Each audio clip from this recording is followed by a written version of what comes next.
gentlefolk, my name is Miles Douglas Garrett, and we are going through every single animated Scooby-Doo movie, and today is the second movie on that list, Scooby-Doo meets the Boo Brothers. So let's talk about it.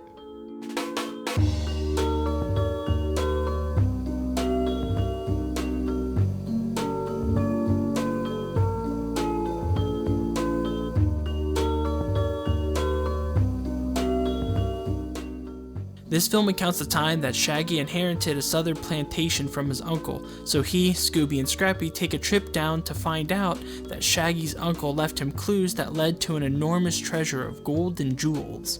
And in typical Scooby-Doo fashion, the house is haunted.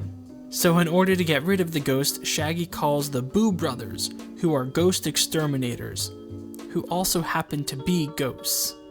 And there we have our setup. And honestly, it sounds more simple than how it comes together. Let me explain. First, I need to let you know how hard it is to review this film. It is basically a long fetch quest featuring Scooby, Shaggy, and Scrappy with far too many extra characters. Perhaps one or two or five too many characters, so let's go through this mega fast. So obviously we have Scooby, Shaggy, and Scrappy. We have the Boo Brothers, Shaggy's uncle's creepy servant, the ghost of some Civil War guy, a spooky skeleton ghost, headless horseman ghost, the neighbors, one of which wants to do the shag with Shaggy, and the other just tries to shoot him dead solely because of family rivalry, the sheriff who isn't actually the sheriff but rather the sheriff's brother who dresses like the sheriff to do crime and stuff, and lastly, and most importantly, we have the ape that escaped from the circus. So yeah, the movie's a little overcrowded, but all of those characters play a role regardless of how small it is in the plot. Let's take the Boo Brothers for example. The Boo Brothers are only so important to the story in that they don't really even do all that much. They certainly help fill out the plot and make it flow a little more smoothly, but they aren't essential. And that's basically how I feel about all of the characters in this. They help the flow of the movie, but they don't necessarily feel necessary.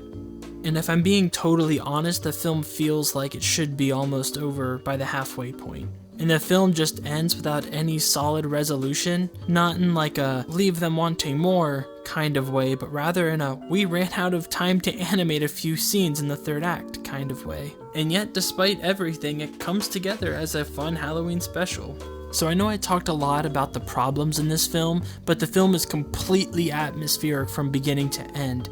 It is a total Scooby-Doo horror presentation. Shaggy is a little bit more serious in this movie than in other Scooby-Doo movies, and Scrappy is basically Batman in that he's ready to solve puzzles and kick behind.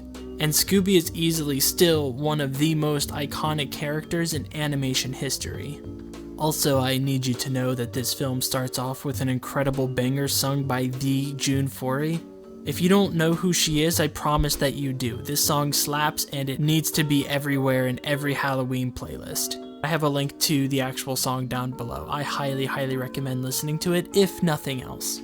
So there are still a lot of Scooby-Doo movies to go through, so please be sure to follow along, and let's get through all of these movies and talk about our favorite ones. So have you seen Scooby-Doo meets the Boo Brothers? If so, comment below and let me know what you thought. I'd love to chit-chat about it, and thank you so much for watching. I hope you have a great day.